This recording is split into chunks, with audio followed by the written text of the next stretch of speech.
अच्छा जी, अगर हम बात करते हैं तो हमने लास्ट क्लास के अंदर अल्कलीज का रिएक्शन विद अमोनियम सॉल्ट वाला ये पूरा हमने कर लिया था, like ammonium salts with alkali forming salt water plus ammonia gas.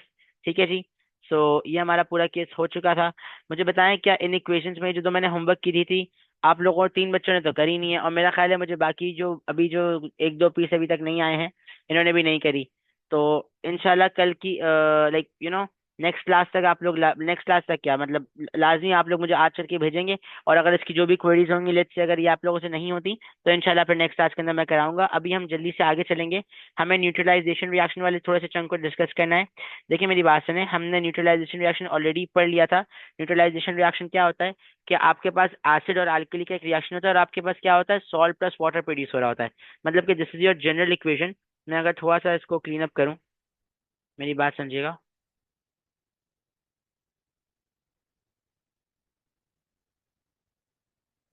ठीक है। न्यूट्रलाइजेशन रिएक्शन की थोड़ी सी बात करते हैं, हालांकि ये हम बात पढ़ चुके हैं। न्यूट्रलाइजेशन रिएक्शन हमने ऊपर पढ़ा था, मैं अगर आप लोग को दिखाऊं तो न्यूट्रलाइजेशन रिएक्शन में क्या होता है, it is the reaction between an acid और विद अ बेस और an alkali to form salt and water. अगर हम यहाँ पे आए तो आपके पास न्यूट्रलाइजेशन रिएक्शन में देखिए मैंने आपको क्या बताया कि एसिड से मुझे H पॉजिटिव आयन मिलता है। ठीक है, because acid will generate H positive ion in aqueous solution. Alkali generate करता है हाइड्रोक्साइड इन एक्वस सॉल्यूशन। और हम कहते हैं कि न्यूट्रलाइजेशन रिएक्शन में क्या होता है, H positive ion from acid and hydroxide ion from alkali, ये रिएक्ट करता है एंड क्या फॉर्म होता है बेटा, सो वाटर प्रोड्यूस हो रहा होता है आपके पास। H positive ion from acid and alkali से मुझे हाइड्रोक्साइड आयन मिलता है और आपके पास वाटर प्रोड्यूस हो रहा होता है। अगर आप देखें इस रिएक्शन को हम न्यूट्रलाइजेशन रिएक्शन क्यों कहते हैं, उसका ओनली रीजन क्या है, मैं अगर आपको बताऊं, इसका ओनली रीजन आपके पास ये होता है कि बिकॉज अगर आप देखें थोड़ा सा पीएच स्केल को अगर आप रिमेम्बर करो तो हमारा जो पीएच स्केल होता है ना, दैट्स बेसिकली बेटा from 0 to 7 and then 7 to 14। So बेटा this portion is of acids and this portion is of alkalis. आपके पास एसिड अल्कली रिएक्शन में क्या होगा, एसिड का पीएच बेटा यहाँ कहीं होगा, एसिड का पीएच बेटा यहाँ कहीं होता है, एल्कली का पीएच यहाँ कहीं होता है। एसिड और एल्कली रिएक्ट करते हैं बेटा और आप एक न्यूट्रल कंपाउंड फॉर्म करते हो, उसको हम क्या कहते हैं, सॉल्ट कहते हैं। यहाँ पे आपके पास एक न्यूट्रल कंपाउंड फॉर्म हो रहा होता है, तभी हम इसको न्यूट्रलाइजेशन रिएक्शन कहते हैं, उसको हम सॉल्ट कहते हैं। करेक्ट। फिर अगर मैं आप लोग को बताऊं तो ये हमारे पास एक इक्वेशन है, ये एक एग्जाम्पल है, आप लोग इसको देख लें। इससे आई होप आप सब लोग फेमिलियर ही होंगे इंशाल्लाह। This is the normal reaction of HCl plus NaOH forming salt plus water plus hydroxide ion. Sorry, salt water. Sorry, it's a normal reaction of acid and alkali to form salt plus water. ठीक है जी, आपके पास salt और water produce हो रहा है यहाँ पे। मैं अगर इस रिएक्शन को जल्दी से देखूं तो इनाया मुझे जल्दी से बताएंगी बेटा इसमें से कौन सा एसिड है और कौन सा अल्कली है। इनमें से एक एसिड है बेटा और एक alkali, come on tell me कौन सा एसिड है और कौन सा अल्कली है। Inaya, are you Can there? you repeat? Sir, I am can you saying repeat? This is the normal reaction, right? है ना? Yes. मुझे बताएं इसमें से एसिड कौन सा और एल्कली कौन सा है। Okay, कौन से ये जो HCl वाला? यप यप यप, इसमें एसिड कौन है और एल्कली कौन है। HCl is the acid and NaOH is the uh Alkali, alkali. right? How do I know NaOH is the alkali? Because whenever I'm gonna see hydroxide ion OH, I'm gonna say कि ये क्या है sir, alkali है। So it's a reaction of acid and alkali or alkali, whatever you say, to form salt plus water.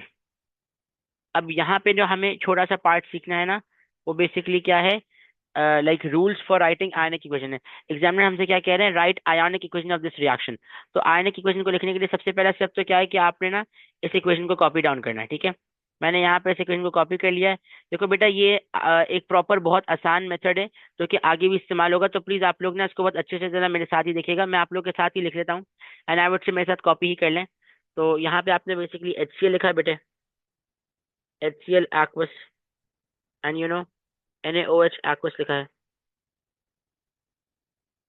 And then आप form करेंगे NaCl aqueous and then you gonna form H2O। ठीक है बेटे, अब आपको ना rules को फॉलो करना है। क्या करना है बेटे, रूल्स को फॉलो करना है। सबसे पहला रूल क्या है, rules for writing ionic equation, right neutral substances as it is. मतलब कि वो सारे सब्सटेंस जो कि या तो गैस फॉर्म में है बेटा, या तो लिक्विड फॉर्म में है, या तो सॉलिड फॉर्म में है। Guys I want everyone to be very attentive. मैं रैंडमली किसी से भी पूछूंगा कि अनम्यूट करके मुझे बताइए मैंने कैसे करा है।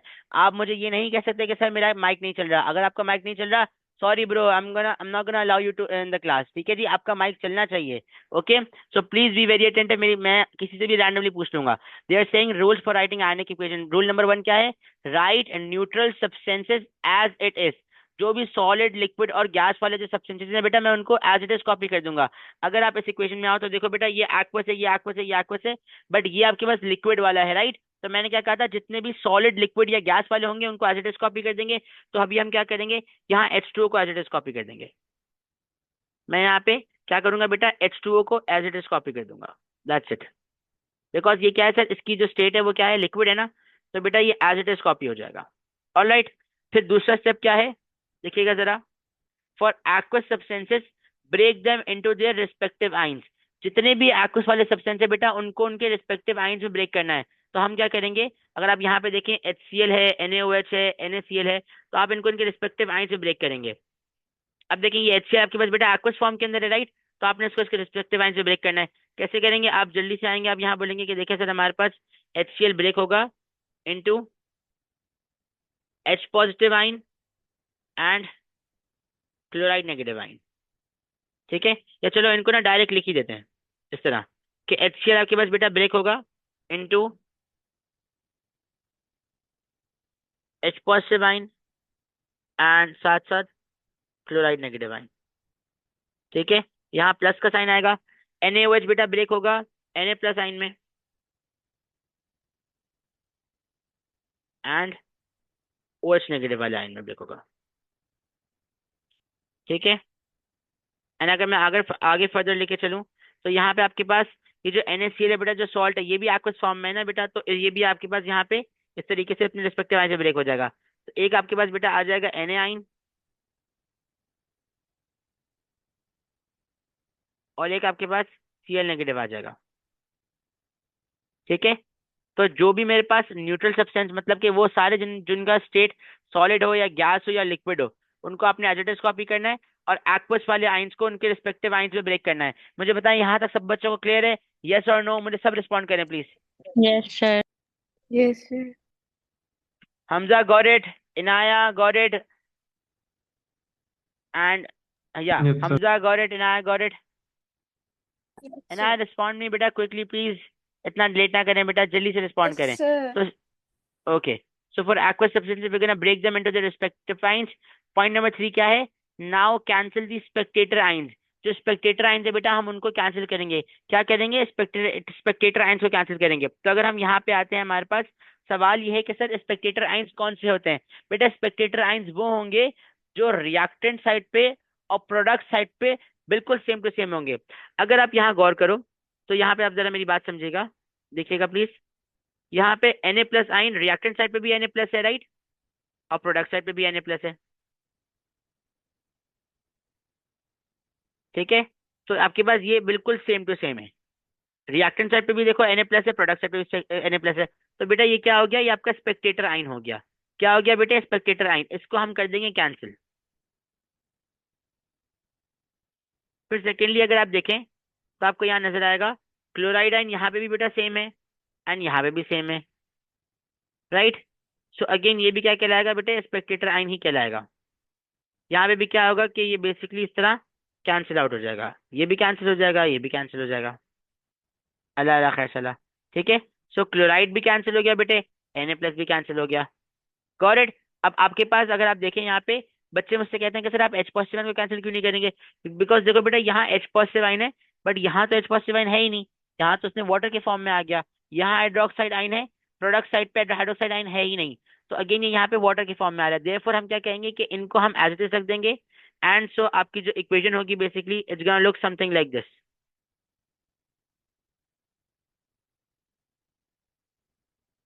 जो आप लोग की बेटा आयनिक इक्वेशन होगी, it's gonna look something like this. आप यहाँ पे बेटा H पॉजिटिव आइन को कॉपी करोगे, H positive ion aqueous plus OH negative aqueous forming H2O liquid. ठीक है, this is gonna be your ionic equation. देखिए बेटा, ये जो ऊपर आपने लिखी हुई है ना, जिसको जो मैंने ब्लू से लिखी हुई है, this was the main equation. ये कौन सी इक्वेशन थी? मेन इक्वेशन थी। ठीक है,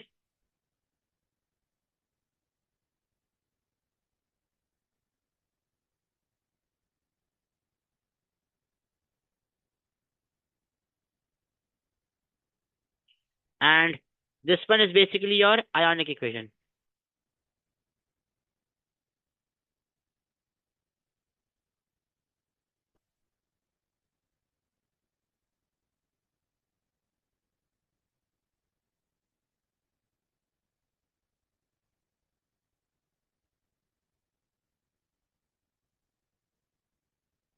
अच्छा जी, this was the main equation and this is the ionic equation. ये मेन इक्वेशन है बेटा, एंड ये मेन इक्वेशन है, और ये आपके पास आयोनिक इक्वेशन है।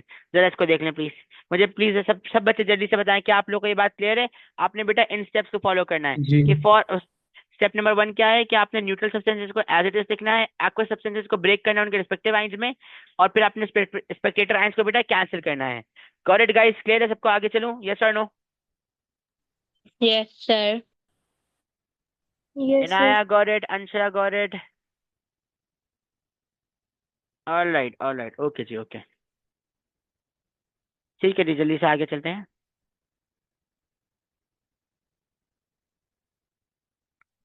ओके, हम यहाँ पे कहते हैं कि देखें बेटा, जितने भी आपके पास न्यूट्रलाइजेशन रिएक्शंस होंगे ना, मतलब कि जितने भी एसिड और एल्कली वाले रिएक्शंस होंगे, उनमें will have same ionic equation. उसमें क्या होगा बेटा हमारे पास? सेम आयनिक इक्वेशन होगा, मतलब कि सारे न्यूट्रलाइजेशन रिएक्शंस के अंदर हमें सेम आयोनिक इक्वेशन मिलेगी। ठीक है, अब अगर ना इसकी मैं आपको एग्जाम्पल भी दूं ना, तो मैं आप लोगों से ये कहूंगा कि आप लोग का होमवर्क है, आपने क्या करना है, you are suppose to write few equations. इनकी मेन इक्वेशन भी लिखनी है और इनकी आयोनिक इक्वेशन भी लिखनी है। ठीक है, इनकी मेन इक्वेशन भी लिखनी है और इनकी आयोनिक इक्वेशन भी लिखनी है। मैं एक आप लोग को और करा देता हूँ। ठीक है, बाकी फिर आप लोग खुद करेंगे इंशाल्लाह।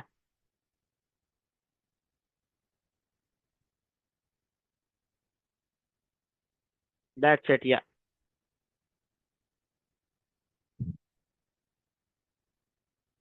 मैं ऐसा करता हूँ, ये दो कर लो होमवर्क से। ठीक है, sodium hydroxide, magnesium hydroxide and जो ये वाला है ना, इसको आप लोग कर लें बेटा होमवर्क से, एंड इसको भी बेटा।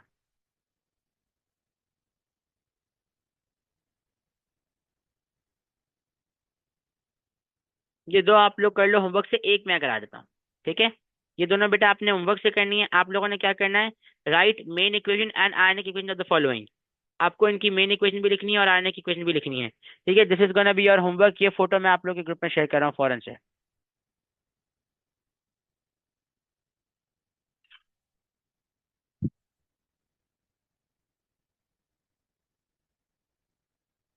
मैं एक एक आप लोग को और कराता हूँ, जल्दी से जरा देखें। यहाँ पे हम आते हैं, यहाँ पे बेसिकली आपके पास जो एग्जाम्पल है, that is of, this example is basically of, I will show you real quick yeah. This example is basically of aluminium hydroxide and nitric acid. अब यहाँ एग्जामिनर आपसे कह रहा है कि बेटा आपको एल्यूमिनियम हाइड्रोक्साइड और नाइट्रिक एसिड की मेन इक्वेशन भी लिखनी है बेटा, और आयनिक इक्वेशन भी लिखनी है। ठीक है, मैं जैसे मैंने आपको बताया ना कि यहाँ मैंने ऊपर होमवर्क दिया है, तो मैंने इस होमवर्क में ना जो सबसे डिफिकल्ट वाली एग्जाम्पल है ना, वो ऑलरेडी खुद से करा रहा हूँ। So please be very attentive. Okay जी, सबसे पहले हम आते हैं एल्यूमिनियम हाइड्रोक्साइड के ऊपर। ठीक है, अब एल्यूमिनियम बेसिकली बेटा आपके पास ना ग्रुप 3 का एलिमेंट है। किस ग्रुप का एलिमेंट है? ग्रुप 3 का एलिमेंट है। तो मुझे इनाया जल्दी से ये बताएं, एल्यूमिनियम अगर ग्रुप 3 का एलिमेंट है, तो एल्यूमिनियम का चार्ज क्या होगा? +1 होगा, +2 होगा, या +3 होगा? जी बेटा। Yes. Sorry, are you there? Please speak a bit louder. Aluminium का चार्ज क्या होगा बेटे? B. +3 होगा। इनाया आपकी आवाज बहुत हल्की आ रही है। एल्यूमिनियम का चार्ज होगा 3+। बेसिक, और हाइड्रोक्साइड आयन बेटा आपके पास OH नेगेटिव होता है। तो अगेन वही होगा कि आप यहाँ एल्यूमिनियम को कॉपी कर लेंगे बेटा, यहाँ OH नेगेटिव को कॉपी कर लेंगे। अल्लाह अल्लाह खैर सला। ये जो 3 है बेटा, ये इधर आ जाएगा नीचे, ये 1 इधर आ जाएगा। सो it's gonna look something like this, क्या आपका ये वाला 1 ये नीचे आ रहा है, और ये 3 बेटा आपके पास यहाँ नीचे आ रहा है।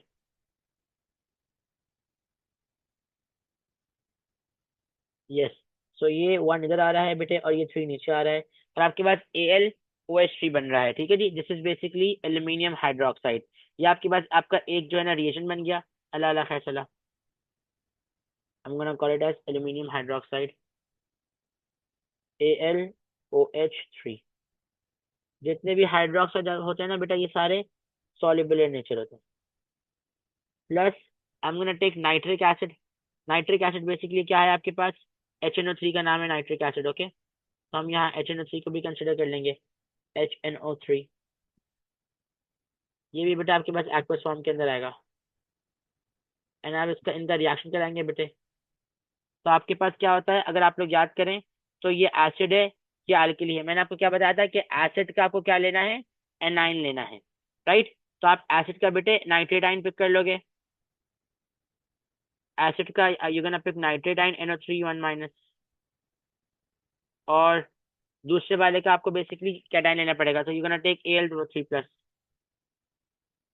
सो it's gonna look something like this. यहाँ बेटे Al आ जाएगा एक, और यहाँ NO3 आ जाएगा। ये 3 बेटा इधर नीचे आ जाएगा, ये 1 इधर आ जाएगा। सो ये 3 इधर आ जाएगा, ये 1 इधर आ जाएगा। अल्लाह अल्लाह खैर चला, ठीक है। प्लस यहाँ आप एक्वस लिख दें, प्लस आपके पास वाटर प्रोड्यूस हो जाएगा। ठीक है, so this is gonna be your main equation. यहाँ स्टेट सिंबल्स बहुत इंपॉर्टेंट है, प्लीज इनको देख लीजिएगा। अब यहाँ इनकी बैलेंसिंग करते हैं। देखो बेटा नाइट्रेट यहाँ पे 3 है, तो आपको यहाँ पे बेटा 3 लगाना पड़ेगा फॉर श्योर। बिकॉज अगर आप यहाँ देखो ना, यहाँ पे नाइट्रोजन आपके पास 3 है, राइट, तो आप यहाँ भी 3 लगा दोगे। फिर इसके अलावा अगर आप हाइड्रोजन काउंट करो तो यहाँ आपके पास 3 है, और यहाँ पे आपके पास 2 है। ऑल राइट, यहाँ आपके पास नाइट हाइड्रोजन की अगर हम बात करें ना, तो यहाँ 3 है, वहाँ 2 है। तो बेसिकली मैं बताता हूँ, तो ये कुछ ऐसा हो जाएगा, देखिएगा। यहाँ अगर आप गौर करें, आपके पास जो यू हैव दिस साइड जिसको हम कहते हैं, this is my reactant side. यहाँ पे you have 3 oxygen and 3 hydrogen, right, and आपके पास एक हाइड्रोजन आपको यहाँ पे भी नजर आ रहा है। सो अगर आप गौर करें, और आपने जैसे कि मैंने आपको बताया था कि आप यहाँ पे 3 लगा दो, तो यहाँ पे 3 हाइड्रोजन एक है बेटा, यहाँ पे 3 हाइड्रोजन एक है, तो टोटल यू हैव 6 हाइड्रोजन। यहाँ पे 2 हैं, तो बेटा आप यहाँ पे 3 लगा दोगे। Now you have 6 hydrogen over here, 3 2 6 and 3 here 3 here, तो टोटल क्या हो जाएंगे बेटे, 6 हाइड्रोजन हो जाएंगे आपके पास। ठीक है, एंड अगर मैं ऑक्सीजन देखूं, तो यहाँ मेरे पास बेसिकली 3 इधर आ रहे हैं, देखो 3 इधर आ गए, मतलब सॉरी 3 3 9 ऑक्सीजन यहाँ है बेटे, और 3 3 9 ऑक्सीजन मेरे पास यहाँ पे हैं। ठीक है, and I have 3 oxygen over here, 3 oxygen over here। तो अल्लाह अल्लाह खैर से आपकी पूरी इक्वेशन बैलेंस हो गई है। प्लीज इसको देख लें, मुझे बताएं सबको क्लियर है, कोई टेंशन कोई परेशानी, कोई मैं इससे आगे चलूं? Yes, sir. Clear. Okay, never mind.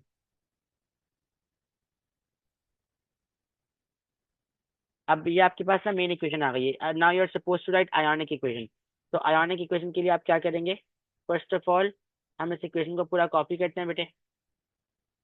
मैं यहाँ पे लाता हूँ इसको।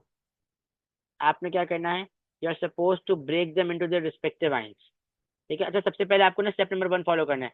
स्टेप नंबर 1 क्या था, जरा देखिएगा कि right neutral substances as it is. जितने भी न्यूट्रल सब्सटेंसेज होंगे ना बेटा, आप उनको एज इट इज कॉपी कर देंगे। तो आपके पास यहाँ पे न्यूट्रल सब्सटेंस कौन है, वाटर है, राइट। तो आप यहाँ न्यूट्रल सब्सटेंस को एज इट इज कॉपी कर देंगे। So it's gonna be 3 mole of H2O, liquid आ जाएगा। प्लस जो पॉइंट नंबर 2 था उसको अगर आप जरा गौर करें, तो उसमें क्या लिखा हुआ है, for aqueous substances break them into their respective ions. जितने भी आपके पास एक्वस सब्सटेंस होंगे ना बेटा, आप उनको क्या करोगे, उनके रिस्पेक्टिव आयंस में ब्रेक कर दोगे। तो आपके पास ये भी एक्वस है, ये भी एक्वस है, ये भी एक्वस है। जल्दी से ब्रेक करते हैं। अगर आप यहाँ पे देखेंगे बेटा, तो here you will have,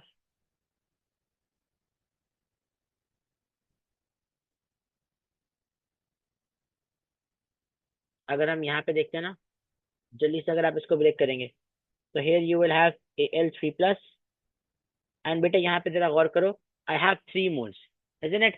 So I'm gonna write 3 moles of hydroxide ion। ठीक है, प्लस मेरे पास यहाँ पे 3H पॉजिटिव आयन। देखो अब यहाँ पे क्या है कि देखिए, अगर आप देखें ना तो ये 3 इससे भी मल्टीप्लाई हो रहा है, इससे भी मल्टीप्लाई हो रहा है। तो again I am gonna say कि इस वाले केस में आई हैव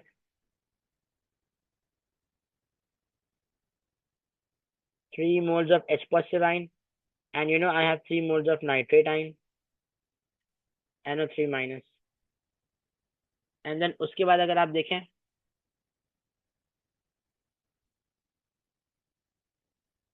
यहाँ पे यू हैव Al3 प्लस, यहाँ पे you have 3 moles of NO3 minus. ठीक है, यहाँ पे आपके पास ये सारे मोल्स हैं। अच्छा मुझे बताएं, जहां तक मैं भी जो कर रहा हूँ, किसी को कुछ पूछना तो नहीं है बेटा? सबको सारी बातें क्लियर हैं, कोई टेंशन कोई परेशानी कोई मसला? गाइज यहाँ तक सबको क्लियर है ना? Yes, sir. Yes, sir. Hamza got it. Okay okay जी ओके। अब आपके पास क्या करना है, आपने देखें पॉइंट नंबर 2 क्या था कि आपने इनको ना इनके रिस्पेक्टिव आइन से ब्रेक करना है। और पॉइंट नंबर 3 क्या है, जरा देखिएगा यहाँ पे, नाउ कैंसिल दी स्पेक्टेटर आइंस। अब आपको क्या करना है बेटे, स्पेक्टेटर आइंस को कैंसिल करना है। आप जल्दी से नीचे आओगे, यहाँ पे आप देखोगे कि कौन से ऐसे आइंस है जो आपके पास रिएक्टेंट साइड पे भी सेम है और प्रोडक्ट साइड पे भी सेम है। तो अगर आप यहाँ पे देखो ना तो आपको Al3+ नजर आ रहा है, जो रिएक्टेंट साइड पे भी है बेटा, प्रोडक्ट साइड पे भी है। एंड मुझे यहाँ पे बेसिकली अगर आप देखें तो NO3- भी नजर आ रहा है, 3 मोल्स ऑफ नाइट्रेट आयन, जो रिएक्टिव साइड पे भी है और प्रोडक्ट साइड पे भी है। ठीक है, अब क्या होगा, हम इनको कैंसिल कर देंगे। एल्यूमिनियम एल्यूमिनियम से कैंसिल हो जाएगा, नाइट्रेट नाइट्रेट से कैंसिल हो जाएगा।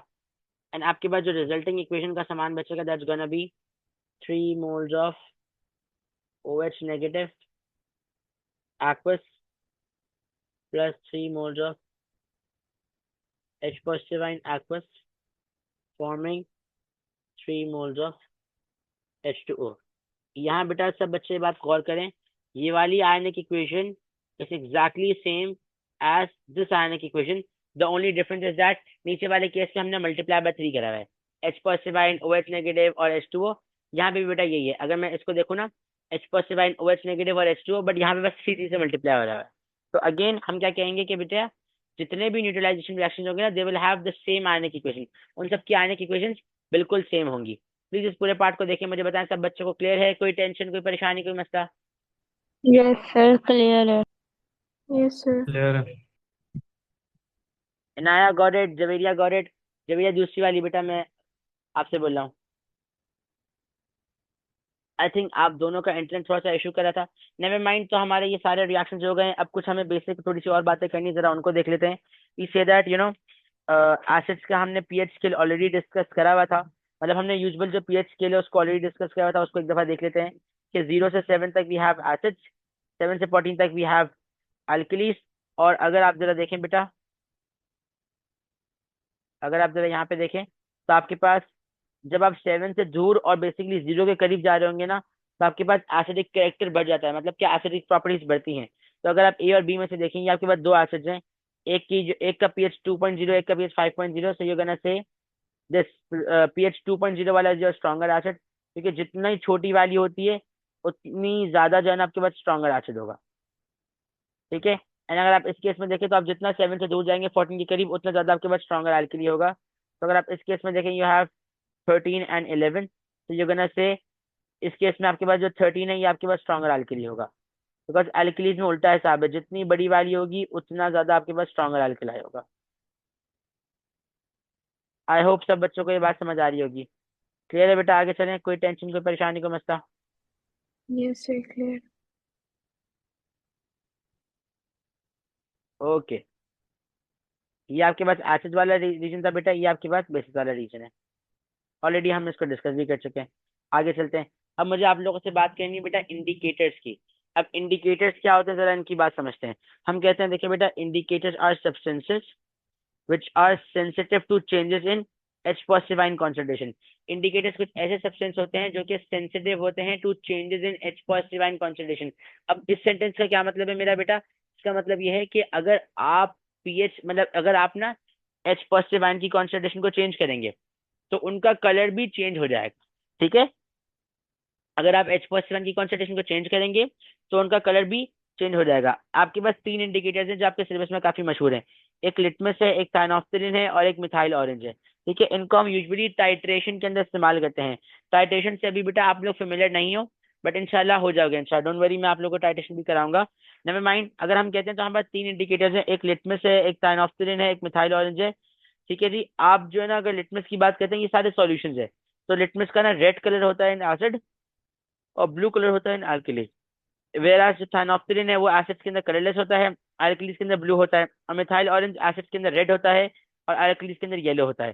तो ये कलर्स बेटा आपको याद होने चाहिए। इसका क्या मतलब है कि जब जब आपके पास H+7 की कॉन्सेंट्रेशन चेंज हो रही है, मतलब कि आपका बेटा पीएच चेंज हो रहा है, आपके पास यहाँ पे कलर भी चेंज हो रहा है।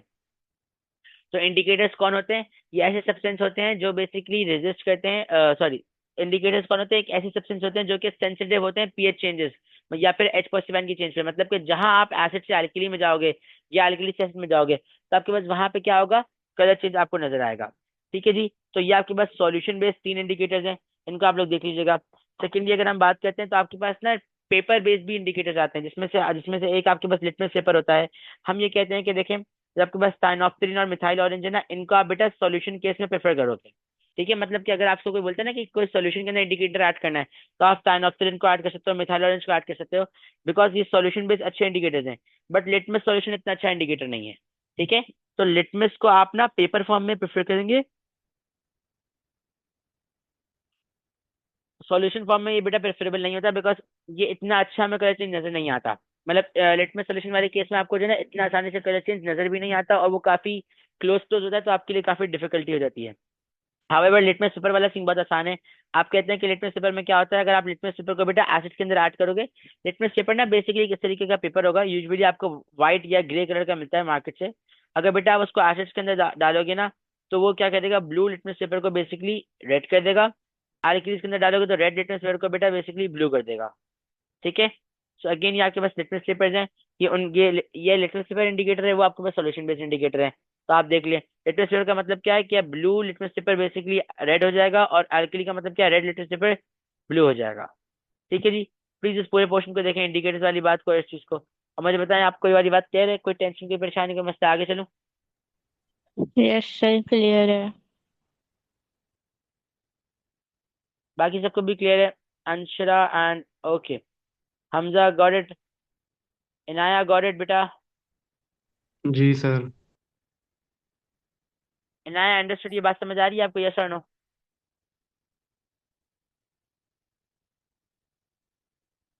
Inaya are you there? Inaya and जो दूसरी जो वेरिएंट बेटा, आई होप आप लोगों को भी क्लियर होगा। ठीक है जी, जल्दी से आगे चलते हैं।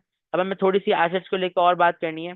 देखिए यहाँ पे हमें जो कॉन्सेप्ट डिस्कस करना है ना बेटा, वो स्ट्रॉन्ग एसिड का और वीक एसिड का डिस्कस करना है। हम कहते हैं कि स्ट्रॉन्ग एसिड बेसिकली एक ऐसा सब्सटेंस होता है विच कम्प्लीटली आयनाइज या डिसोसिएट इन वाटर। मतलब कि वो पानी के अंदर क्या होगा बेटे, कम्प्लीटली आयनाइज हो जाएगा या कम्प्लीटली डिसोसिएट हो जाएगा। डिसोसिएट या आयनाइज से मेरा मतलब है कि वो कम्प्लीटली अपने आयंस के अंदर ब्रेक हो जाएगा, मतलब बहुत जल्दी क्या होगा बेटे, वो अपने आयंस के अंदर ब्रेक हो जाएगा। हम कहते हैं कि जो स्ट्रॉन्ग एसिड होता है ना, उसके अंदर जो सॉल्यूशन होगा, it would have greater concentration of H+7। H+7 की कॉन्सेंट्रेशन बेटा आपके पास क्या होगी, ज्यादा होगी। ठीक है जी, वेयर अगर आप वीक एसिड की बात करते हैं तो वो क्या होता है, एक ऐसा सब्सटेंस है जो कि पार्शली डिसोसिएट या आयनाइज करता है इन वाटर, एंड सॉल्यूशन के इसकी जो ऑक्सीडेशन रेट है, जो जो वीक एसिड है, मतलब बेसिकली अगर मैं आपसे बात करूं, तो आपके पास ना यहाँ पे बेसिकली ये जो सॉल्यूशन होगा, इसके अंदर we would have lower concentration of H+7। ठीक है जी, स्ट्रॉन्ग एसिड के अंदर आपके पास जो सॉल्यूशन होगा, उसके अंदर I would have higher concentration of H+7। However जो वीक एसिड है, उसके अंदर जो सॉल्यूशन है, उसके it would have lower concentration of H+7। अब जरा ना इस पूरे केस को समझते हैं। देखो बेटा मेरी बात सुनो, मैं आपसे ये कह रहा हूँ HCl क्या है, एक स्ट्रॉन्ग एसिड है। क्या है बेटा, एक अदद स्ट्रॉन्ग एसिड है। तो जब HCl आपके पास एक स्ट्रॉन्ग एसिड है, अगर आप HCl की मॉलिक्यूल्स को पानी के अंदर ऐड करोगे ना, तो लेट्स से बेटा अगर आपने 10 HCl की मॉलिक्यूल को पानी के अंदर ऐड करा ना, तो सारे 10 के 10 मॉलिक्यूल्स अपने आयंस के अंदर डिसोसिएट हो जाएंगे। मतलब कि 10 के 10 HCl की molecules 10 moles of H+7 and 10 moles of chloride ion form करेंगे। तो हम कहेंगे कि यहाँ पे आपके पास क्या हुआ है कि आपका जो एसिड है, वो अपने आयंस के अंदर कंप्लीटली डिसोसिएट हुआ है, वो कंप्लीटली आयनाइज हुआ है। देयरफॉर HCl आपका बेसिकली क्या हो गया बेटा, स्ट्रॉन्ग एसिड हो गया। क्यों? बिकॉज उसके आपने 10 मॉलिक्यूल्स को ऐड करे थे, एंड 10 के 10 मॉलिक्यूल्स ही डिसोसिएट हो गए। हाउ एवर मैं अगर आपसे कहता हूँ कि अगर आप इस एसिड को देखें, अगर आप इस एसिड को देखें तो जैसे बेसिकली इथेनोइक एसिड, ये आपके पास एक कार्बोक्सिलिक एसिड है। और बेटा अगर आपने इसके 10 मॉलिक्यूल्स ऐड करे थे ना, तो 10 में से बेटा 6 मॉलिक्यूल्स डिसोसिएट नहीं हुए, सिर्फ और सिर्फ 4 मॉलिक्यूल्स डिसोसिएट हुए हैं। यहाँ पे क्या होता है कि जब अगर आप 10 मॉलिक्यूल्स ऑफ इथेनोइक एसिड को ऐड करेंगे तो आपके पास क्या होगा, ओनली 4 मॉलिक्यूल्स इथेनोएट आयन और H पॉजिटिव आयन फॉर्म करेंगे। क्या करेंगे बेटा, सिर्फ 4 मॉलिक्यूल्स ही इथेनोएट आयन और H पॉजिटिव आयन फॉर्म करेंगे। Only 4 molecules will dissociate into their respective ions. बाकी जितने भी 6 मॉलिक्यूल्स होंगे ना बेटा, वो एज इट इज रहेंगे, they will remain exactly same, वो बिल्कुल आपके पास एज इट इज ही रहेंगे। देयरफॉर हम क्या बोलेंगे कि आपके पास जो HCl था, it's gonna be a stronger acid, because बेटा उसके सारे के सारे मॉलिक्यूल्स जो है ना पानी के अंदर डिसोसिएट हो गए। हाउएवर अगर आप इसकी बात करते हैं इथेनोइक एसिड की, तो इथेनोइक एसिड आपके पास वीक एसिड है, बिकॉज उसके सारे मॉलिक्यूल्स पानी के अंदर डिसोसिएट नहीं करे। Out of 10 only 6 molecule dissociate करे हैं। ठीक है बेटा, sorry, out of 10 only 4 molecule dissociate करें, 6 तो एग्जैक्टली सेम है, 4 मॉलिक्यूल डिसोसिएट करें। तो यहाँ पे आपके पास पार्शियल डिसोसिएशन हो रही है, पार्शियल आयनाइजेशन हो रही है इन वाटर, देयरफॉर ये वीक एसिड हो जाएगा। एंड देयरफॉर इसमें क्योंकि 10 के 10 मॉलिक्यूल आयनाइज हो रहे हैं, तो ये क्या कहलाएगा बेटा, स्ट्रॉन्ग एसिड कहलाएगा। ठीक है जी। फिर यहाँ पे एक छोटी सी बात समझो, जब बेटा स्ट्रॉन्ग एसिड के अंदर सारे मॉलिक्यूल डिसोसिएट हो जाते हैं तो H पॉजिटिव आयन की कॉन्सेंट्रेशन भी बढ़ जाती है। देखो जैसे मैंने लिखा हुआ है ना कि यहाँ पे जो सॉल्यूशन है, it would have greater concentration of H positive ion, why, because ये स्ट्रॉन्गर एसिड है, यहाँ H पॉजिटिव की कॉन्सेंट्रेशन ज्यादा ही होगी। हाउएवर अगर आप वीक एसिड की बात करते हैं यहाँ पे, तो हम क्या कहेंगे कि ये जो इसका जो सॉल्यूशन होगा ना, it would have lower concentration of H positive ion, इसके अंदर H पॉजिटिव आयन की कॉन्सेंट्रेशन थोड़ी सी लोअर होगी, कम होगी। उसका भी रीजन बहुत सेंसिबल है, 10 मॉलिक्यूल से बेटा 4 डिसोसिएट हो रहे हैं, so only 4 H positive ions, वहां पे you would have 10 H positive ions. तो अगेन जो स्ट्रॉन्ग एसिड होगा वो कंप्लीटली आयनाइज होगा, उसमें ज्यादा concentration of H positive ion होगी। हाउएवर जो वीक एसिड होगा वो पार्शियली आयनाइज होगा, उसके अंदर we would have less concentration of H positive ion, मतलब कि आपके पास H पॉजिटिव आयंस थोड़े कम होंगे। ठीक है जी।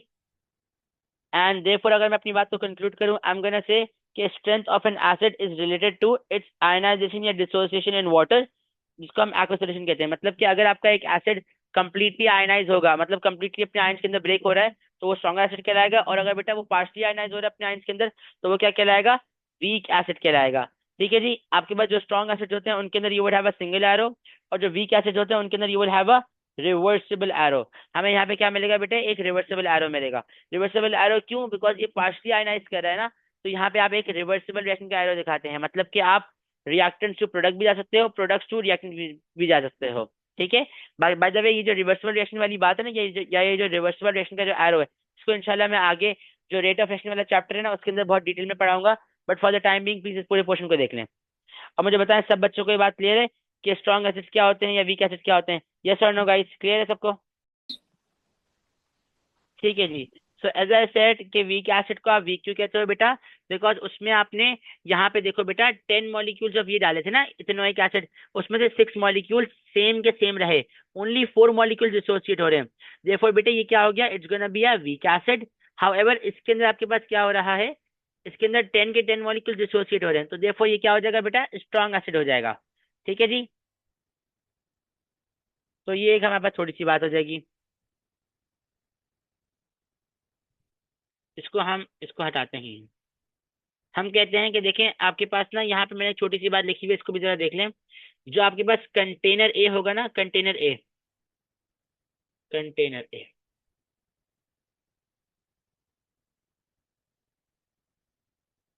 जो आपके पास कंटेनर ए होगा HCl वाला, it would have higher concentration of H positive ion.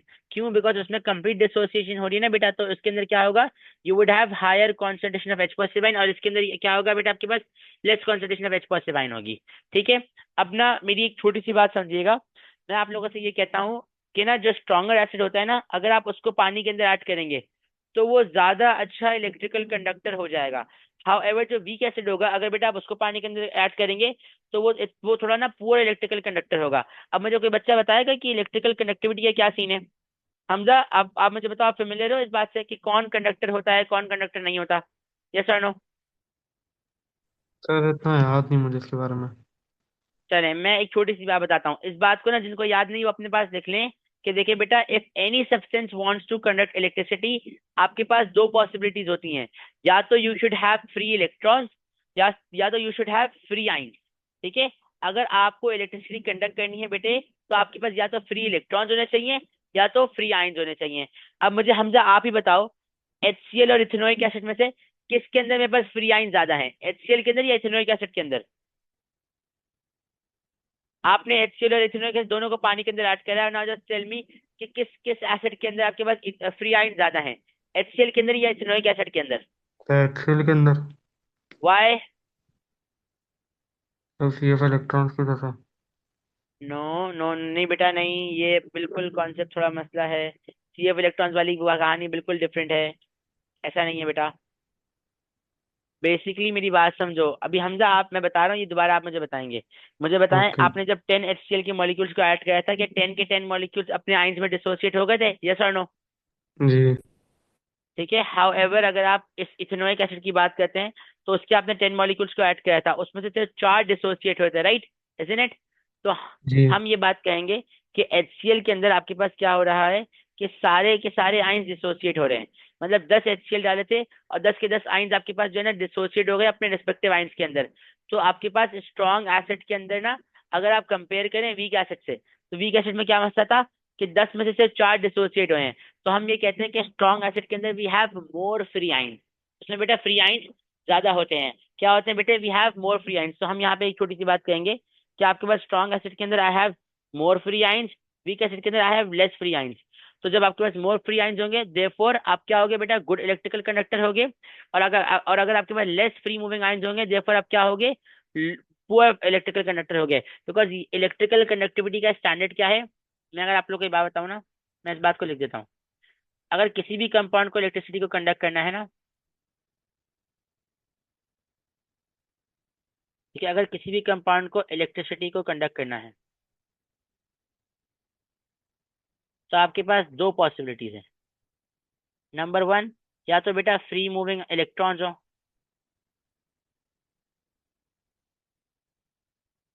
या तो आपके पास फ्री मूविंग आयंस हो।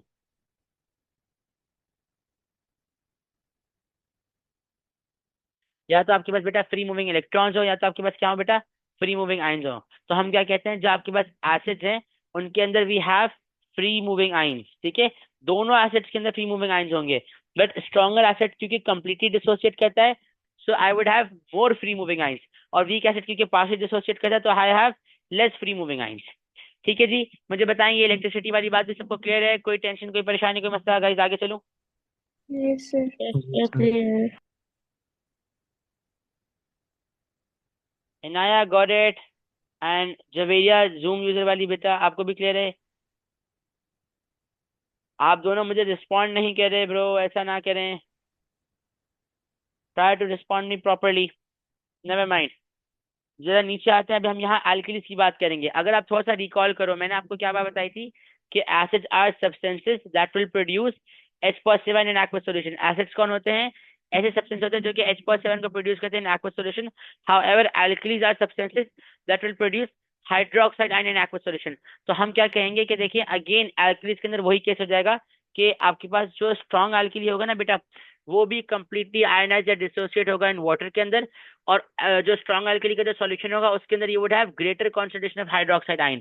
सिमिलरली जो वीक एल्कली होगा बेटा, वो पार्शली आयनाइज या डिसोसिएट होगा इन वाटर, एंड उसका जो सॉल्यूशन होगा ना it would have lower concentration of hydroxide ion. और आपके पास क्या होगा बेटे? Lower concentration of hydroxide ion होगा। हम कहते हैं कि अगर आप एक, जैसे कि लेट्स से मैं आपसे NaOH की बात करता हूँ, तो NaOH is a stronger alkali. 10 आपके पास अगर मॉलिक्यूल्स को आप ऐड करेंगे ना तो all of them will basically break into their ions. मतलब कि अगर आप 10 मॉलिक्यूल्स देंगे ना एल्कली के, तो आपके पास क्या होगा? 10 के 10 मॉलिक्यूल्स अपने आयंस के अंदर ब्रेक हो जाएंगे, मतलब कि डिसोसिएट हो रहे हैं into their respective ions. However however अगर आप मैग्नीशियम हाइड्रोक्साइड की बात करते हैं, magnesium hydroxide is a weak alkali. तो मैग्नीशियम हाइड्रोक्साइड आपके पास क्या कर रहा है? 10 मॉलिक्यूल को जब आपने ऐड किया है ना, तो जब आपने 10 मॉलिक्यूल्स को ऐड करा है तो 10 में से सिर्फ 4 या 5 मॉलिक्यूल्स ऐसे हैं जो कि अपने रिस्पेक्टिव आयंस में ब्रेक हो रहे हैं। ठीक है, सो इसके अंदर क्या हो रहा है? पार्शियल डिसोसिएशन हो रही है, इसके अंदर क्या हो रहा है? फुल डिसोसिएशन हो रही है। देयरफॉर जो आपके पास NaOH है इसके अंदर you would have greater concentration of hydroxide ion, and इसके अंदर less concentration of hydroxide ion होगी। देयरफॉर ये आपके पास स्ट्रॉन्गर एल्कली हो जाएगा, ये वीक एल्कली हो जाएगा। Again very same concept. ठीक है जी। आपके पास क्या होगा, बिल्कुल वही सेम कॉन्सेप्ट है। और इसी कॉन्सेप्ट को अगर मैं आगे लेके जाऊं तो मैं बोलूं, क्योंकि स्ट्रॉन्ग एल्कली के अंदर कंप्लीट डिसोसिएशन हो रही है बेटा, तो उसके अंदर आपके पास फ्री मूविंग आयंस भी ज्यादा होंगे, and it's gonna be a good electrical conductor, more free moving ions therefore good electrical conductor. However weak alkali की अगर बात करूं तो उसमें क्योंकि पार्शियल डिसोसिएशन हो रही है बेटा, मतलब कि जो आयंस है ना, मेरी बात समझिएगा, पार्शियल डिसोसिएशन को बेटा समझ लो। आप ना मैग्नीशियम हाइड्रोक्साइड के आपने 10 मॉलिक्यूल्स को ऐड करा, तो 10 में से ना आपके पास सिर्फ 4 या 5 मॉलिक्यूल्स अपने आयन से ब्रेक हुए, बाकी जो 6 मॉलिक्यूल्स थे ना वो वैसे के वैसे ही रहे, मतलब कि वो मैग्नीशियम हाइड्रोक्साइड आयन की फॉर्म में ही रहे, पानी में जाने के बाद भी वो क्या रहे बेटा, मैग्नीशियम हाइड्रोक्साइड आयन की फॉर्म में ही रहे। देयरफॉर हम क्या कहेंगे कि आपके पास यहाँ पे क्या होगा कि जो वीक एल्कली होगा उसके अंदर you would have partial dissociation, उसके अंदर आपके पास क्या होगा कि आपके जो आयंस है वो पार्शियल डिसोसिएट करेंगे इन एक्वस सॉल्यूशन, और जो स्ट्रॉन्ग एल्कली होगा उसके अंदर आप जो है कंप्लीटली डिसोसिएट करोगे इन एक्वस सॉल्यूशन। प्लीज इन दोनों चीजों को देख लिया, मुझे बताएं क्लियर है, कोई टेंशन कोई परेशानी कोई मसला, स्ट्रॉन्ग एल्कली और वीक एल्कली वाली बात। Yes, sir. Clear. Yes, sir. Clear. बाकी सबको भी क्लियर है बेटा, हमजा एंड इनाया एंड जवेरिया आपको क्लियर है? Yes, Inaya where have you been, आप कब से मुझे रिस्पॉन्ड क्यों नहीं कर रही बेटा? sir. मैं कर रही हूँ। जवेरिया जूम यूजर वाली बेटा, सबसे पहले तो अपना नाम चेंज करो, ठीक है, पहली बात। दूसरी बात ये है मुझे बार बार आपका नाम ना लेना पड़े, ठीक है, मैं बोलूँ क्लियर है तो मुझे आप रिस्पॉन्ड करें। Same goes for Hamza. Hamza मैं आपसे भी कह रहा हूँ कि मैं जैसे ही बोलूँ क्लियर है तो मुझे फौरन से आप बताएंगे कि आपको क्या बात क्लियर है कि नहीं, ठीक है, मैं बार बार सबका नाम नहीं लूंगा, ठीक है, आप सेशन लीव करके नहीं जाएगा, I need to speak to you. मेरी बात सुने, देखिए बेटा, स्ट्रॉन्ग एल्कलीज की अगर मैं बात करता हूँ ना, तो वो अपने रिस्पेक्टिव आइंस में कंप्लीटली डिसोसिएट करेंगे। मतलब कि बेटे अगर मैं NaOH के ना 10 मॉलिक्यूल्स को ऐड करूंगा ना, तो 10 के 10 मॉलिक्यूल्स Na+ आइन में और हाइड्रोक्साइड आइन में ब्रेक हो जाएंगे। क्या हो जाएंगे? 10 मॉलिक्यूल को ऐड करा, 10 के 10 मॉलिक्यूल Na+ आइन और हाइड्रोक्साइड आइन में ब्रेक हो जाएंगे। हाउएवर अगर आप मैग्नीशियम हाइड्रोक्साइड की बात करते हैं, मैग्नीशियम हाइड्रोक्साइड के अगर आप बेटा 10 मॉलिक्यूल्स को ऐड करेंगे, तो उसमें से सिर्फ 4 या 5 मॉलिक्यूल्स ऐसा हैं जो कि मैग्नीशियम आयन और हाइड्रोक्साइड आयन से ब्रेक होंगे, बाकी सारे मॉलिक्यूल्स जो है ना मैग्नीशियम हाइड्रोक्साइड में ही रहेंगे, मतलब कि वो आपके पास ब्रेक ही नहीं होंगे अपने रिस्पेक्टिव आयंस के अंदर, ठीक है। तो क्योंकि यहाँ पे आपके पास कंप्लीट डिसोसिएशन नहीं हो रही, इसको हम कहते हैं पार्शियल डिसोसिएशन। देयरफॉर बेटा ये क्या कहलाएगा, ये वीक एल्कली कहलाएगा, ठीक है, बिकॉज इसमें क्या हो रही है, पार्शियल आयनाइजेशन या पार्शियल डिसोसिएशन। ये आयनाइज और डिसोसिएट एक ही वर्ड है, इनका मतलब होता है अपने आयंस के अंदर ब्रेक होना, ठीक है जी। आई होप ये बात अब सबको क्लियर होगी। आगे चलूँ guys? Yes, sir. Yes, sir. Okay जी। अब ना यहाँ पे एक छोटी सी बात है हमारे पास, लाइक प्रोटॉन डोनर वाली बात, ये बात हम लोग ऑलरेडी ऊपर कर चुके हैं, बस मैंने यहाँ पे एक साथ लिखी हुई है कि एसिड एंड बेसिस को हम ना एक्सप्लेन करते हैं in terms of proton donor and proton acceptor. हम कहते हैं कि acid are substances which will donate proton, मतलब कि बेटा वो क्या है, प्रोटॉन डोनर्स हैं। However bases are substances which will accept protons, मतलब कि क्या है सर, वो प्रोटॉन एक्सेप्टर है। जैसे कि अगर आप यहाँ पे देखो, मैंने यहाँ एक छोटी सी बात लिखी हुई, ये बात ऑलरेडी आप लोगों को पता ही है, बट चले मैं फिर यहाँ पे एक दफा बता देता हूँ कि आप यहाँ पे जो प्रोटॉन का वर्ड यूज करें ना, दिस इज नॉट एक्चुअली में प्रोटॉन, ये बेसिकली H पॉजिटिव आयन की बात हो रही है। बिकॉज अगर आप शुरू में देखो तो hydrogen is 1 1, it has 1 electron, 1 proton and 1 neutron. However अगर आप इसको H पॉजिटिव आयन में कन्वर्ट करते हो तो उसमें you only have 1 proton and उसमें you only have 0 electrons, 1 proton and 0 neutrons, ठीक है जी। सो अगेन आप ये कहेंगे कि आपके पास इस केस में क्या होता है, जो आपके पास H पॉजिटिव आयन है ना बेटा, आप उसके अंदर सिर्फ एक प्रोटॉन है, H पॉजिटिव आयन के अंदर आपके पास क्या है, सिर्फ एक प्रोटॉन होगा। देयरफॉर आप H पॉजिटिव आयन को can also be called as proton. So हम क्या बोलेंगे कि acids are proton donor, because जब आप HCl को पानी के अंदर ऐड करोगे तो वो H पॉजिटिव आयन फॉर्म करेगा ना, दिस इज योर प्रोटॉन। तो ये बेसिकली प्रोटॉन डोनेट हो रहा है, प्रोटॉन लीव कर रहा है, राइट। हाउएवर बेसिस की अगर हम बात करते हैं तो we say that bases are proton acceptors, मतलब कि वो प्रोटॉन्स को एक्सेप्ट करेंगे। जैसे कि अगर आप NaOH की बात करते हैं बेटा, तो होगा क्या, आप बेसिकली मैं अगर आपको बताऊं ना इस NaOH वाले पूरे केस में, मेरी बात समझिएगा।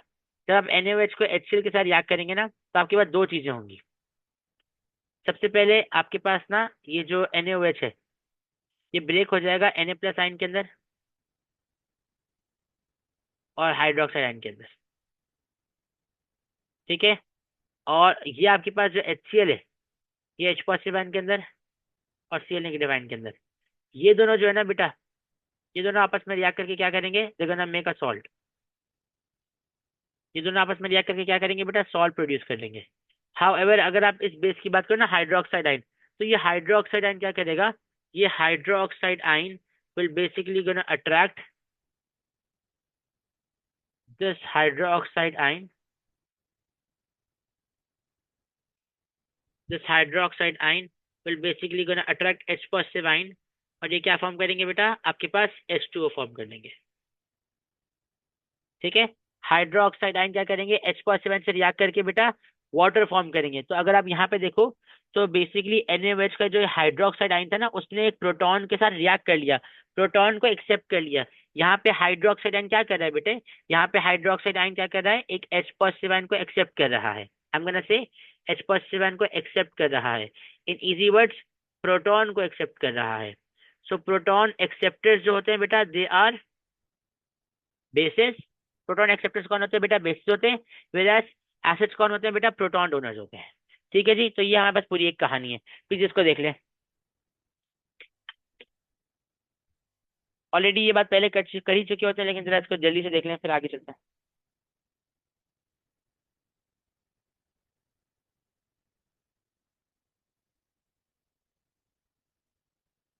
गॉट इट गाइस, आगे चलूं आगे चलूं। Yes. Yes, sir. ओके जी, now we have this concept of universal indicator and इनके यूजेस वाला थोड़ा सा पार्ट है, 2 मिनट लगाते हैं। आप लोग अटेंटिव है ना, मेरी बात सुने जरा जल्दी से, ये वाला पार्ट पूरा हो जाएगा। फिर इंशाल्लाह ताला ना आई am gonna give you guys homework of acids and bases, वो मैं इंशाल्लाह ग्रुप में शेयर कर दूंगा कि आपने होमवर्क में क्या क्या करना है। कुछ MCQs और कुछ स्ट्रक्चरल क्वेश्चन होंगे, बट आप ना प्लीज जरा मैं जो आपको बातें बता रहा हूँ जरा उसको सुन लें। देखो बेटा, आपको मैं 2 इंडिकेटर पढ़ा रहा हूँ, I want every two be very attentive. एक मैं इंडिकेटर पढ़ा रहा हूँ बेटा, ये वाले जिनको हम सादे इंडिकेटर्स कहते हैं, ठीक है, जिससे मैंने आपको बताया, लिटमस वाला, थाइनोप्सिलिन वाला, मिथाइल ऑरेंज वाला, ये सारे क्या है बेटा आपके पास, सादे इंडिकेटर्स हैं। ऑलराइट। हाउएवर हाउएवर अगर आप यहाँ पे आते हैं, ये बेसिकली यूनिवर्सल इंडिकेटर है। वो इंडिकेटर आप टाइट्रेशन में इस्तेमाल करेंगे। देखो मैंने क्या लिखा है कि फॉर टाइट्रेशन वी यूज फिनोप्सिलिन या थाइनोप्सिलिन के लें या फिर मिथाइल ऑरेंज, आप इन दो इंडिकेटर्स को इस्तेमाल करेंगे फॉर टाइट्रेशन। हाउएवर अगर आपके पास एग्जामिनर आपको आके कहता है कि you are suppose to find the pH of a solution, जैसे मैंने देखा यहाँ पे क्या लिखा हुआ है कि when we are suppose to find to know the pH of any solution then we will use universal indicator. देखो बेटा, इसमें सवाल 2 तरीके के आते हैं। एक सवाल आता है कि आपको एग्जामिनर आपसे पूछेगा कि पीएच बताओ, ठीक है। इसमें ना 2 क्वेश्चन आते हैं, मेरी बात समझिएगा। इसमें जो क्वेश्चन नंबर 1 आता है ना बेटा, दैट्स जो एक क्वेश्चन आता है, जो क्वेश्चन नंबर 1 होता है, दैट इज बेसिकली वो आपसे पूछते हैं कि एसिड है और बेस हो। तो उस केस के अंदर ना just use simple indicators. Simple indicators कौन से बेटा, जो मैंने आपको ऊपर बताया है। हाउ एवर अगर आपके पास एक क्वेश्चन आता है एंड एग्जामिनर आपसे पूछता है कि you are suppose to find pH, आपको किसी कंपाउंड की पीएच वैल्यू निकालनी है, देन यूज यूनिवर्सल इंडिकेटर। फिर आप क्या करो बेटा, यूनिवर्सल इंडिकेटर का इस्तेमाल करो। यूनिवर्सल इंडिकेटर का सेटअप ऐसा होता है कि देखें, आपको जब पीएच वैल्यू निकालनी होगी ना, तो आप क्या करेंगे, यूनिवर्सल इंडिकेटर। अब यूनिवर्सल इंडिकेटर काफी आसान सेटअप है, उसको जरा समझें। यूनिवर्सल इंडिकेटर बेटा आपके पास 2 फॉर्म में आता है, या तो यूनिवर्सल इंडिकेटर का पेपर आता है या तो यूनिवर्सल इंडिकेटर का सॉल्यूशन आता है। मैं आपको दोनों बताऊंगा, दोनों का जरा समझें। सबसे पहले मैं आपसे बात करता हूँ यूनिवर्सल इंडिकेटर पेपर की, मैं दिखा भी देता हूँ आप लोग को, रुकें जरा जल्दी से।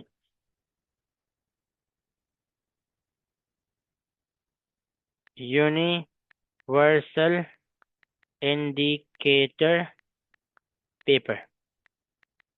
अगर आप मार्केट में जाके बोलोगे ना किसी को भी कि मुझे ना यूनिवर्सल इंडिकेटर पेपर चाहिए, तो आपको इस तरीके का कुछ पेपर दे देगा। जरा ये देखें, ये यूनिवर्सल इंडिकेटर पेपर है बेटा। ठीक है, मैं अगर इस फोटो को ना अपने पास वो भी कर सकूं, save image, save in photos, so this is gonna be your universal indicator paper। ठीक है, ये आपके पास क्या आया है बेटा, यूनिवर्सल इंडिकेटर पेपर है।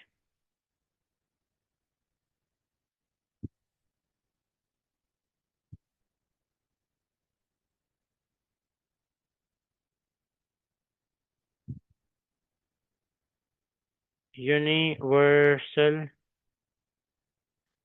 इंडिकेटर पेपर है। ठीक है, यूनिवर्सल इंडिकेटर पेपर में क्या होगा बेसिकली, मैं अगर आपको बताऊं ना, तो लेट्स से आपके सामने एक सॉल्यूशन है और उस सॉल्यूशन की आपको पीएच निकालनी है। तो आप क्या करो बेटा, इस एक पेपर को निकालो और इस पेपर को डिप कर दो। इस पेपर को डिप कर दो इसके अंदर, पूरा डिप नहीं करना, लाइक 75% तक डिप कर दो। इतना डिप कर दो कि आपका हाथ अफेक्टेड ना हो।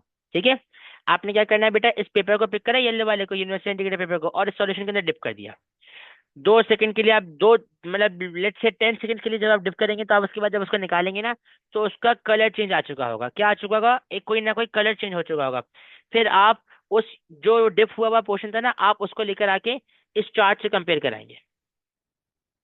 ठीक है, फिर आप क्या करेंगे बेटा, उसको इस चार्ट से कंपेयर कराएंगे, वो जिस कलर के साथ मैच कर जाएगा। जैसे लेट्स से अगर उसका कलर इस तरह का हुआ तो आप बोलेंगे pH 7 है, इस तरह का हुआ तो pH 3 है, इस तरह का हुआ तो pH 4 है, इस तरह का हुआ तो pH 10।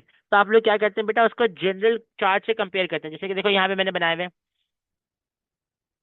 आप जब शॉप पे लेने जाते हैं ना, तो फिर आपको वो इस तरीके का चार्ट भी देते हैं। तो इसमें आपको क्या करना है, जब भी पीएच वैल्यू निकालनी होगी, gonna go for universal indicator, उसको डिप करेंगे और फिर चार्ट से कंपेयर करेंगे कलर्स को।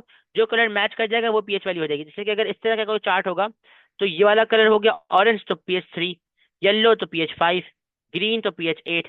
ठीक है, you are not suppose to memorise these colours, बस आपको जनरली ये पता होना चाहिए कि एसिड ज्यादातर ऑरेंज, रेड और ब्राउन होते हैं। ऑरेंज रेड वाले होते हैं ज्यादातर, और जो आपके पास एल्कलीज या बेसिस होते हैं वो ज्यादातर violet, purple, yellow, blue, purple वगैरह इस तरह के शेड्स के अंदर होते हैं। Got it. तो ये आपके पास बेसिकली यूनिवर्सल इंडिकेटर पेपर वाली वर्किंग थी। अगर मैं आपको यूनिवर्सल इंडिकेटर सॉल्यूशन भी दिखाऊं ना, तो it's something like this, universal indicator solution. तो वो कुछ इस तरीके का होता है। ये देखो बेटा, मैं आपको अगर दिखाऊं कोई और फोटो में मिले ना, ये बेहतरीन फोटो है, इसको देखें।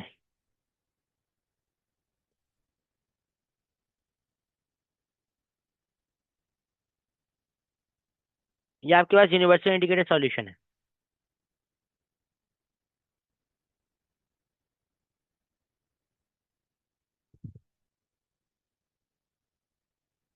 अब इसके अंदर क्या होगा, अरे अरे अरे अरे,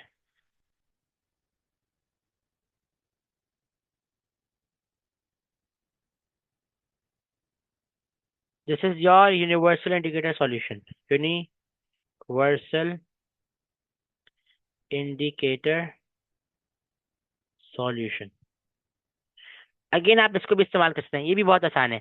कुछ भी नहीं करना आपको। लेट्स से आपको एग्जामिनर ने ये दिया ना, और उसने कहा कि भाई, लेट्स से आपको किसी ने भी कहा कि भाई ये एक सॉल्यूशन है, देखो बेटा ये एक सॉल्यूशन था और उसका पीएच हमें मालूम नहीं था। तो आपने क्या बोला कि सर मुझे यूनिवर्सल इंडिकेटर सॉल्यूशन को यूज करना है, मैं बोलूंगा ओके कर लो। तो आप बाजार से जाके परचेज करके लेकर आओगे। अब आप क्या करोगे बेटा, ये जो बॉटल है ना, इस बॉटल में से आप ना 1 या 2 ड्रॉप्स जो है ना, बेसिकली 2 से 3 ड्रॉप्स बेसिकली इस सॉल्यूशन के अंदर ऐड कर दोगे। जब आप बेटा इस सॉल्यूशन के अंदर 2 से 3 ड्रॉप्स ऐड कर दोगे, तो उसके बाद क्या होगा, आप देखेंगे कि कुछ 5 to 10 सेकेंड्स के बाद इस सॉल्यूशन का कलर चेंज हो जाएगा। क्या हो जाएगा बेटे, इस सॉल्यूशन का कलर चेंज हो जाएगा। और उसके बाद फिर आपने क्या करना है, जब इस सॉल्यूशन का कलर चेंज हो जाएगा, तो फिर आप ना उसके कलर को, जो कि आपका सॉल्यूशन का कलर है, उसको कंपेयर करोगे इस चार्ट से। ठीक है, सॉल्यूशन के कलर को आप बेसिकली कंपेयर करोगे इस चार्ट के साथ, और फिर जो जो जो चार्ट आपके पास मैच हो जाएगा ना, जो चार्ट आपके पास मैच हो जाएगा, जैसे लेट्स से अगर कलर येलो हुआ, तो आप बोलेंगे कि हाँ भाई ये बेसिकली इसका पीएच की वैल्यू 5 है। अगर रेड हुआ तो आप बोलेंगे पीएच की वैल्यू 2 है। ये वाला कलर हुआ तो पीएच की वैल्यू 14 है। तो इस तरीके से आप ना पीएच की वैल्यूज को डिटरमिन करेंगे। ठीक है, तो यूनिवर्सल इंडिकेटर सॉल्यूशन भी पॉसिबल है, यूनिवर्सल इंडिकेटर पेपर भी पॉसिबल है। दोनों को हम तब इस्तेमाल करेंगे जब मुझे पीएच वैल्यू निकालनी है। अगर मुझे सिर्फ ये पता करना है कि जो बीकर के अंदर सब्सटेंस वो एसिडिक है या बेसिक है, तो फिर मैं क्या करूंगा, मैं सिंपल इंडिकेटर्स का इस्तेमाल करूंगा। फिर मेरे पास दो पॉसिबिलिटीज हैं, या तो मैं लिटमस पेपर इस्तेमाल कर लूँ। ठीक है, लिटमस पेपर अगर एसिड होगा तो वो रेड कलर का हो जाएगा, अल्कली होगा तो ब्लू कलर का हो जाएगा। या फिर आप साइनोफ्थलीन या मिथाइल ऑरेंज के आप 2-3 ड्रॉप्स डाल दें। अगर एसिड होगा तो कलरलेस या फिर रेड, और उसमें आपके पास ब्लू या ऑरेंज हो जाएगा। मुझे बताएं, ये बात सबको समझ आ रही है? यस और no? Got it guys? Clear है? Yes, sir. Yes, sir. बाकी सबको भी क्लियर है? हमजा एंड बाकी सब बच्चों को भी? जी सर जी। ओके। सो हम अपनी आज की क्लास को बेटा यहीं तक रखेंगे। हमारा ये एसिड बेसिस तकरीबन हो चुका है। इसमें एक छोटा सा रिएक्शन है which is not very common दो, तो इसको मैं इंशाल्लाह नेक्स्ट क्लास में ही कराता हूँ। एंड ये कुछ यूज वाली बात है, बट होपफुली आप लोग बेटा इंशाल्लाह इसके पास कर सकेंगे। मैं होमवर्क शेयर कर रहा हूँ। हमारी एक क्लास लास्ट उस वाली हो नहीं सकी थी बिकॉज मेरा एक कुछ थोड़ा सा एक इमरजेंसी हो गई थी। I had to leave. अल्हम्दुलिल्लाह एवरीथिंग इज गुड नाउ, कोई ऐसा मसला नहीं है, बट वो बस उस वक्त का थोड़ा सा इशू हो गया था। सो इंशाल्लाह I am gonna plan a lesson hopefully in the week. या तो मैं कुछ सैटरडे को प्लान करूंगा, या फ्राइडे को तो पॉसिबल है, और कल भी सॉरी फ्राइडे को तो थोड़ा इम्पॉसिबल है आई वुड से। फ्राइडे को तो इम्पॉसिबल है, और सैटरडे को या तो कुछ प्लान कर लेंगे या कल का भी देख सकते हैं, बट कल भी थोड़ा सा डिफिकल्ट ही होगा फॉर मी। बट होपफुली इंशाल्लाह सैटरडे को ही हम कुछ ना कुछ प्लान करेंगे। ठीक है, पहली बात तो ये हो गई। तो मैं इंशाल्लाह एक्स्ट्रा क्लास का जो प्लान करूंगा मैं ग्रुप पे इन्फॉर्म कर दूंगा, आप लोग प्लीज उस क्लास को भी अटेंड कीजिएगा। सेकेंडली हम आगे बेटा नंबर ऑफ क्लासेस बढ़ा देंगे इंशाल्लाह इंशाल्लाह। और बस फिर इंशाल्लाह जैसे ही ईद खत्म होगी ना, उसके बाद तो फिर हम इंशाल्लाह बहुत ज्यादा अच्छे पेस में भागेंगे और ज्यादा से ज्यादा नंबर ऑफ क्लासेस लेंगे ताकि चीजें जल्दी से वाइंड अप हो जाए। ठीक है जी, तो एक तो ये बात हो गई। होमवर्क मैं शेयर कर दूंगा, उसको कर लीजिएगा, और जिन बच्चों ने पुराना होमवर्क नहीं करा वो भी लाजमी कर लें। मैं नोट शेयर कर रहा हूँ, आप लोग आराम से देख लें, चीज़ों को पढ़ लें। And then see you guys इंशाल्लाह on next lesson. Secondly just wait wait wait, एक मिनट में यहाँ पे रुकें। मैं अभी ग्रुप में इन्फॉर्म कर रहा हूँ, कल हम लोग बेटा टेस्ट लेंगे एटॉमिक स्ट्रक्चर का, कोवलेंट बॉन्डिंग का एंड पीरियोडिक टेबल का। मुझे बताएं आप सब लोग अवेलेबल हैं कल के लिए फॉर टेस्ट?